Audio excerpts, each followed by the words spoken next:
మీరు it's a great thing you said sir that knowledge ఎక్కడ వృధా పోదన్నారు. The reason I ask this question is it is నా జనరేషన్‌లో ఇంజినీరింగ్ చేసిన వాళ్ళందరం కూడా మెజారిటీ ఆఫ్ దెమ్ చదివిన ఇంజినీరింగ్‌కి సంబంధం లేకుండా ఏదో ఉద్యోగం చేస్తున్నాం.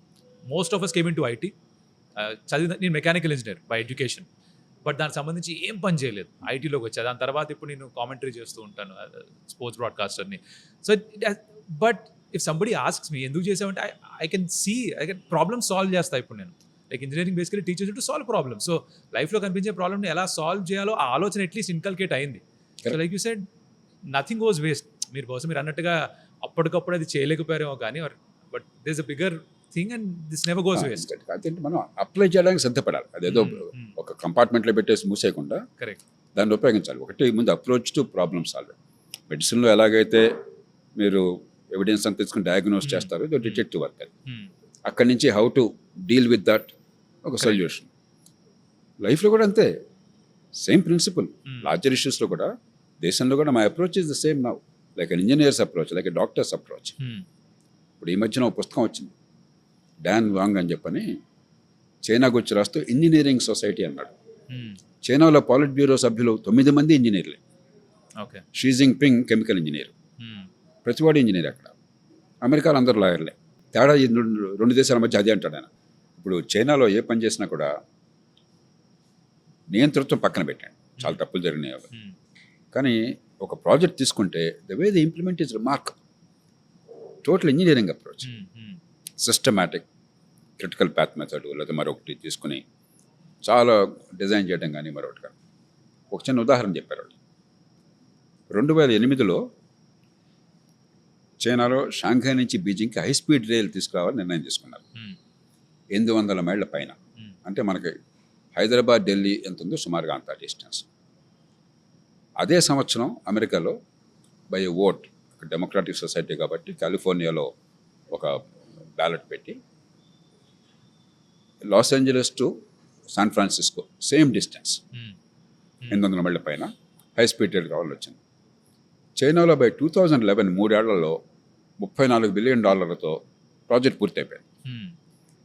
గత 14 ఏళ్లలో 2011 నుంచి 2025 దాకా 200 కోట్ల మందిని Shanghai to Beijing or Beijing to Shanghai ప్రయాణం చేయించారు. $200 బిలియన్ $200 బిలియన్ టారిఫ్ వసూలు చేశారు. $34 బిలియన్ ఇన్వెస్ట్మెంట్ మీద. అమెరికాలో ఇంకా ప్రాజెక్ట్ పూర్తి కాలేదు. ఫస్ట్ ఫేజ్ ఇంకో 4 ఏళ్లకి $128 బిలియన్ అవుతుందిరా. సో సైంటిఫిక్ అప్రోచ్ ఉంటే, rational approach, evidence based, logical approach ఉంటే ఖచ్చితంగా బ్రహ్మాండంగా జరుగుతుంది. అదొక్కటే చాలా అంట్లా.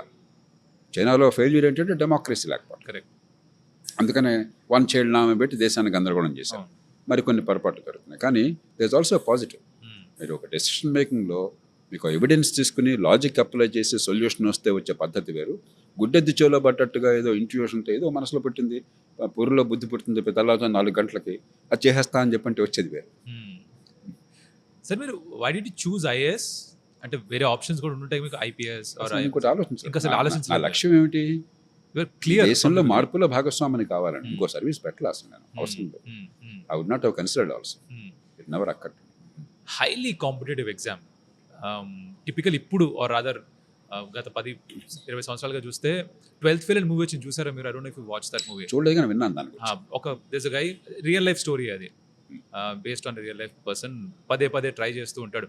So many students who are people who like 5, 6, 7 సంవత్సరాలు దానిలో వదిలేస్తారు, వృధా అయిపోతాం అనిపిస్తుంది. బికాస్ నా తమ్ముడి ఫ్రెండ్ ఒక అబ్బాయి బై టిల్ ద టైమ్ ఈ టర్న్ 29 or 30 ఇదే చేస్తూ ఉన్నాడు. తర్వాత ఒక రోజు ఫోన్ చేసి, అన్న అవ్వలేదు, ఏం చేయాలో అర్థం కావట్లేదు అన్నాడు. Know what do you tell? మంచి ప్రశ్న. ఈ మాట నేను చెప్పే మాట దేశంలో ఎవరు చెప్పరు. డెమటైజ్ చేసి, గ్లామరైజ్ చేసి, నీకెందుకు జీవితాన్ని పదవుల కోసం అంకితం చెయ్యి, ఇదే లక్ష్యం అని చెప్పని పిచ్చి ఆలోచన చెప్తున్నారు. గవర్నమెంట్ ఉద్యోగం జీవితంలో చాలా ఉద్యోగాల్లో ఒకటి తప్ప ఇది గొప్పదేం కాదు, మీరు అనుకున్నంత అద్భుతమేం కాదు. జీవితాన్ని దీనికి అంకితం చేయడం మూర్ఖత్వం. మీకు నిజంగా ఏదన్నా ప్రజల కోసం చేయాలి, ఇలాంటి అవకాశాన్ని ఉపయోగించుకోవాలని తప్పనుంటే ప్రయత్నించవద్దని నేను అంటున్నాను. ఇదే జీవితం అనుకోబోకండి. ఎంతోమంది తెలియక తల్లిదండ్రులు పాపం ఏదో ఎంకరేజ్ చేయడం వలన, సమాజంలో బోడంత గ్లామర్ ఉండి అద్భుతం అని చెప్పిన ఫీలింగ్ కలగడం చేతనో ఇంతకంటే ముఖ్యమైనది లేదు, ఇదే జీవితం అని చెప్పిన భావంతో 5 ఏళ్ళు 10 ఏళ్ళు కార్యక్రమం పెట్టుకుని మిగతా స్కిల్స్ అన్ని పక్కన పెట్టేసి జీవితంలో ఆల్టర్నేటివ్ లేకుండా జీవితాన్ని గందరగోళపరుచుకుంటున్నారు. ఒక్కసారి నేను అందరినీ సవినయంగా కోరుతున్నాను, 15 లక్షల మంది అపేర్ అవుతున్నారు జాతీయ స్థాయిలో. కరెక్ట్. రాష్ట్రాల్లో సరే లక్షల మంది ఉంటారు. మొత్తం అన్ని ఉద్యోగాలు కలిపి సెంట్రల్ సర్వీసెస్తో సహా ఐఏఎస్ 100 ఎన్నో ఉంటాయి, 70 80 100 ఉంటాయి. అన్ని సర్వీసులు కలిపి 800 ఎన్నో ఉంటాయి. తల్లకిందులుగా తపస్సు చేసినా కూడా 2000 మందిలో ఒక్కడికే కదా వచ్చేది. అవును. స్టాటిస్టికల్గా అందరూ మీలాగా కష్టపడేవాళ్ళే కదా, అలా అంబిషన్తో వచ్చేవాళ్ళు కదా. వీళ్ళలో చాలామంది తెలియగల వాళ్ళు ఫస్ట్ మార్కులు వచ్చేవాళ్ళే కదా. కాబట్టి స్టాటిస్టికల్గా 2000 మందిలో ఒక్కళ్ళకే ఛాన్స్ ఉన్నది. నిజంగా తపనుండి మీకు ఆ స్కిల్స్ ఉంటే మీరు ప్రయత్నం చేయడం తప్పులేదు. ఏదో 1 2 సార్లు చేయండి, ఇదే జీవితం అనుకోపోకండి. 5-10 ఏళ్ళు పెట్టుకుని మళ్ళీ కుస్తీలు బట్టి మిగతా జీవితం అంతా పక్కన పెట్టేసి లక్షలు ఖర్చు పెట్టేసి తర్వాత ఒక పక్కనేమో మీకు 10 మంది ముందు మోహం చెల్లదు. ఎందుకు చెల్లకూడదు? 2000 మందిలో ఒక్కళ్ళే సెలెక్ట్ అవుతారు. పెద్ద గొప్ప విషయం కాదు. సెలెక్ట్ అయినాడు గొప్పవాడు కాదు. ముందు ఆ భ్రమ నుంచి బయటపడండి. సెలెక్ట్ అయినాడు తక్కువవాడు కాదు. సెలెక్ట్ అయినాడంత గొప్పవాడు అయితే భారతదేశం ఎట్లా ఎందుకు ఉందయ్యా? నేను నిజాయితీగా అడుగుతున్నాను. ఈ దేశంలో గవర్నమెంట్ ఉద్యోగాల్లో సెలెక్ట్ అయిన వాళ్ళంతా అంత గొప్పవాళ్ళు అయితే భారతదేశం ఇంత అధ్వాన్నంగా ఎందుకు ఉంది? చాలా రంగాల్లో ఎందుకు మనం బాధపడుతున్నాం? దేశం ఎట్లా ఉందని చెప్పని. పరిపాలన ఎందుకు ఇంత చెత్తగా ఉంది? అవినీతి ఎందుకు ఇంత విశృంఖలంగా ఉంది? విద్య ఎందుకు ఇంత వినాశనంగా ఉంది ఈ దేశంలో? ఆరోగ్యం ఎందుకు అందరికీ అందట్లేదు? పెద్దగా ఆలోచించాలి దీనికి. ఇదంతా ఏంటంటే ఒక ఫ్యూడల్ తత్వం, పెత్తందారీ స్వభావం. అక్కడేదో చాలా ఉంది, ఒక మంత్రి పదవి చాలా ఉంది, ఎమ్మెల్యే పదవి చాలా ఉంది, ఎంపీ పదవి అయితే చాలు. 30 కోట్లు ఖర్చు పెట్టి ఎమ్మెల్యే అవుతాడు. ఎందుకు అవుతాడు అడిగి తెలియదు, నాకు తెలియదు. వెళ్ళిన తర్వాత ఏం తెలియదు అనుకుంటాడు. కాబట్టి ముందు ఈ మూర్ఖత్వం నుంచి బయటపడాలి. జీవితంలో సమాజానికి చేయాలంటే ఏ రూపంలోనే చేయొచ్చు. ఎంతోమంది ఎన్నో రంగాల్లో నిష్ణాతులై అద్భుతమైన సేవలు సమాజానికి అందించగలరు. ఇదొక్కటి అనుకోబోకండి. ప్రయత్నం చేయొద్దని అంటలా. జీవిత సర్వస్వం కాకూడదు. సెలెక్ట్ అయితే అహంకారం వద్దు, ఒళ్ళు దగ్గర పెట్టుకుని వినమ్రతతో ప్రవర్తించండి. మీరు అంత ఒప్పోళ్ళేం కాదు. సెలెక్ట్ కాకపోతే అవమానం వద్దు, ఆత్మజ్ఞానం వద్దు. తలెత్తుకు బతకండి. 1-2 సార్లు ప్రయత్నం చేయండి, మిగతా స్కిల్స్ కాపాడుకోండి. జీవితంలో ఇంకో రంగంలో బ్రహ్మాండంగా పనిచేయండి. ఇంకో మార్గం లేనే లేదు. తల్లిదండ్రులను కోరేది కూడా ఈ ఉద్యోగాలు గొప్ప అనుకోపోకండి. నేను మళ్ళీ చెప్తున్నాను, పచ్చిగా చెప్తున్నాను. ఎంత గొప్పవాడు అనుకున్న ఐఏఎస్లో చేరిన తర్వాత మంచి ఫలితాలు సాధించిన వాళ్ళు చాలా కొద్ది మంది మాత్రమే. చాలామంది 3 అక్షరాలు ఉపయోగించుకుని వాళ్ళ పరపతి పొందారు తప్ప, వాళ్ళ లాభం పొందారు తప్ప సమాజానికి చేసిన వాళ్ళు చాలా కొద్ది మందే. కాబట్టి ఇది ఒక్కటే జీవితం అనుకోబోకండి. మీ పదవుల కోసం కాదు ఉన్నది, ప్రజల కోసం మీరు ఉన్నారు. ఈ ఉద్యోగాలు ఉంది ప్రజల కోసం, కానీ ప్రజలు ఈ ఉద్యోగం కోసం లేరు. చాలామంది ప్రభుత్వంలో జరగానే గుమస్తాకు చేరినా సరే ఎవరితో మాట్లాడుతున్నావు తెలుసా? ఫ్యూడల్ అహంకారం, ఇది కల్యూనల్ అహంకారం. నేను ట్రైనింగ్లో ఉండగా కరీంనగర్ జిల్లాలో ఒక మంత్రి గారు, హైగ్రీవాచారి గారు, ఫ్రీడమ్ ఫైటర్ ఆయన, వరంగల్ జిల్లా మంత్రి, టెక్నికల్ ఎడ్యుకేషన్ మినిస్టర్ ఆ రోజు. అంటే ఇంజనీరింగ్, పాలిటెక్నిక్. ఒక పాలిటెక్నిక్ కాలేజ్ హుస్నాబాద్లో ఇనాగరేట్ చేస్తున్నారు. అంజయ్ గారు ముఖ్యమంత్రి. ఆ నేపథ్యంలో మంత్రి గారు ముందే వచ్చారు, ఆయన సబ్జెక్ట్ కాబట్టి. నేను కుర్రోడిని, నాతో మాట్లాడుతూ సార్ అన్నారు. ఏమంటే మీరు మంత్రి గారు, ఫ్రీడమ్ ఫైటరు, మా నాన్నగారి కంటే పెద్ద వయసు ఉన్నవారు, నేను కుర్రోడిని, ప్రొబేషనర్ని, నన్ను మీరు సార్ అంటే బాగోలేదంటే ఆయన అన్న సమాధానం నా కళ్ళకి నీళ్లు తెప్పించింది. ఆయన అన్నాడు, సార్ నేను ఇవాళ ఉంటాను, రేపు పోతాను, 5 ఏళ్ళు ఉంటే అదృష్టం, మీరు 35 ఏళ్ళు ఉంటారు, మీతో మంచిగా లేకపోతే నాకు ఏ పని జరగదు అన్నాడు. ఇది ప్రజాస్వామ్యం అండి? ఇదండి దేశాన్ని నడిపిన తీరు? ఇంకా ప్రజాస్వామ్యం ఎక్కడ ఉంది? గౌరవించద్దని అంటలా, ఇది గౌరవం కాదు. మనం మన వ్యవస్థని సర్వనాశనం చేసాం. ఇదే కరెక్ట్ అనుకుంటున్నాం. మనం సమూలంగా పునరాలోచించకపోతే ఏది ముఖ్యం, ఏది అముఖ్యం, కొన్ని ఉద్యోగాలే గొప్పవి, మిగతావి కాదు, ఎంత మూర్ఖత్వం అండి. నేను కొన్ని సందర్భాల్లో కర్కశంగా చెప్తుంటాను. చాలామందికి బాధ కలుగుతుందేమో కానీ ఇంతవరకు ఎవరు నేను ఎదురు తిరగలా. మీ జిల్లా కలెక్టర్ గారు ఉన్నాడు, మీ కలెక్టర్ గారు ఒక 1 రోజులు ఊళ్ళో లేరు. కౌశిక్, మీకు ఎప్పుడన్నా మా కలెక్టర్ గారు ఊళ్ళో లేరు, నా జీవితం నిస్సారం అయిపోయింది, నా బతుకంతా నాశనం అయిపోయింది, మీకు ఫీలింగ్ కలిగింది ఎప్పుడన్నా? No. నాట్ బాదర్, అంతే కదా. Yeah. మీకు ఇంట్లో బాత్రూమ్ ఉంది, బాత్రూంలో తూములు పడిపోయినాయి, Hmm. ప్లంబింగ్ ప్రాబ్లం ఉంది, మీరు ప్రయత్నం చేస్తే క్లీన్ కావట్లేదు, కంపు కొడుతుంది, ప్లంబర్ లేకపోతే ఒక్కరోజు బతకగలరా? Hmm. ఎవరు ముఖ్యం మీకు? మీ బాత్రూంలో తూములు పుడికి తీసే ప్లంబర్ ముఖ్యమా? ఎక్కడ దూరంగా ఉండి ఉన్నా లేకపోయినా మనకు తేడా లేనటువంటి కలెక్టర్ ముఖ్యమా? Hmm. మరి దానికి ఎందుకు ఎంత నెత్తిన వస్తున్నాం మనం? ఈ ప్రశ్న నేను కర్కశంగా అడుగుతున్నాను, ఎందుకంటే అర్థం కావాలి. ఎవరు అవమానించాలని అడగట్లా. నేను జిల్లా కలెక్టర్గా చేశాను కాబట్టి నేను అవమానించాలని కోరట్లా, అట్లా అడగట్లా. Hmm. మనం ఆలోచించుకోవాలి, ప్రాక్టికల్గా ఆలోచించాలి, మన జీవితానికి ఏది ముఖ్యం అని చెప్పాను. Hmm. అంతేగాని ఊరికి గుడ్డెద్దు చేలో పడ్డట్టుగా మూర్ఖంగా చేస్తే మన బతుకులు సర్వనాశనం అవుతాయి. చాలా తక్కువ మంది వాళ్ళకు ఆ 3 అక్షరాలకి న్యాయం చేశారని చెప్పారు మీరు.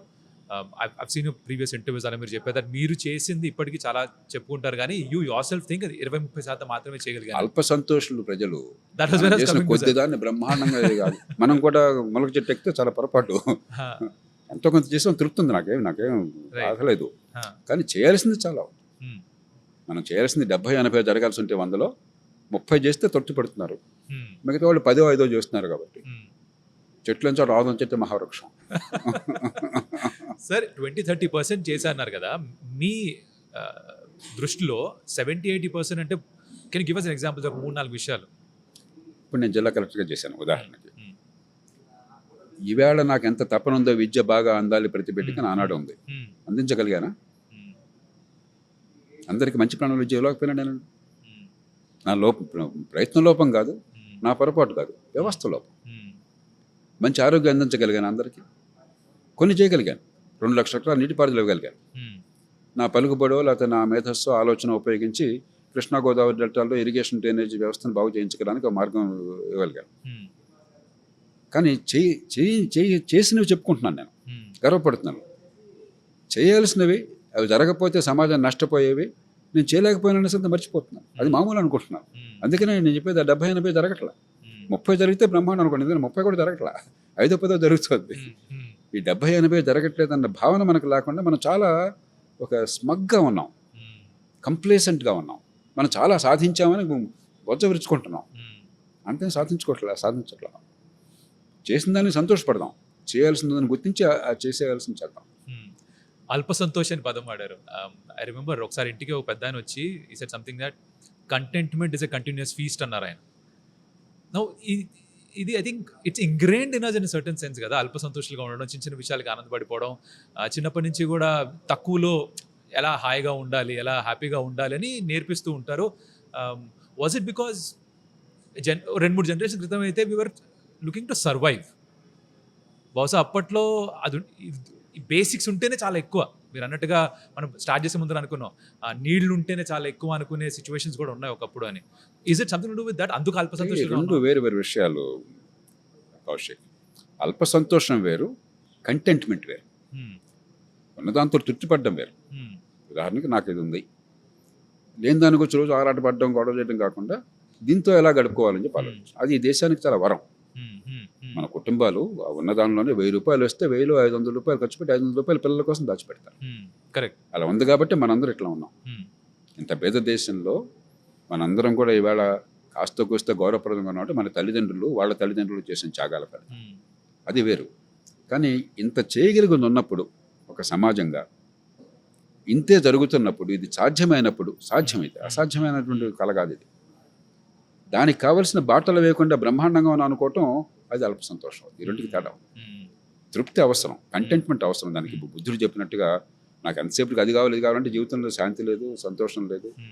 మీరు నరకం అనిపిస్తారు, ఇతరులకు నరకాన్ని ఇస్తారు. కానీ సమాజంలో నా దృష్టిలో 2 పాపాలు ఉన్నాయి. దేవుడు ఉన్నాడు నాకు తెలియదు, నేను ఎప్పుడు చెప్తుంటాను. నేను బుద్ధుడి తత్వం, నాకు దేవుడి సంగతి నాకు అనవసరం. ఒకటి అన్ఫుల్ఫిల్డ్ పొటెన్షియల్. పుట్టిన బిడ్డకి ప్రకృతి ఇచ్చినటువంటి ప్రతిభా పాఠవాలు వికసించకపోతే, ఆ తెలివితేటలు బయటపడకపోతే, వాటిని ఉపయోగించే శక్తి సామర్థ్యాలను మనం ఇవ్వకపోతే అంతకంటే పాపం ఉందా? దానికి దేవుడు ఎట్లా ఇచ్చాడు వదిలేద్దాం అనుకుంటే ఎట్లాగా? అది కర్మ సిద్ధాంతం. నేను దానికి పూర్తిగా వ్యతిరేకం. రెండోది నివారించదగ్గ క్లేశం. నివారించలేని క్లేశాన్ని మనం ఏం చేయలేం. కానీ అనవసరమైన జబ్బుతో మనిషి ప్రాణం పోయింది, నివారించదగ్గ జబ్బులు వచ్చి నష్టపోతున్నారు. అంతకంటే అన్యాయం ఉందా? అంచేత అల్ప సంతోషం వేరు, సంతృప్తి పడడం వేరు, ఉన్నదంతా తృప్తి పడడం వేరు. సరే, అల్ప సంతుష్టులుగా ఉండకూడదంటే ఏం చెప్పాలి జనాలకి? How do they come out of that?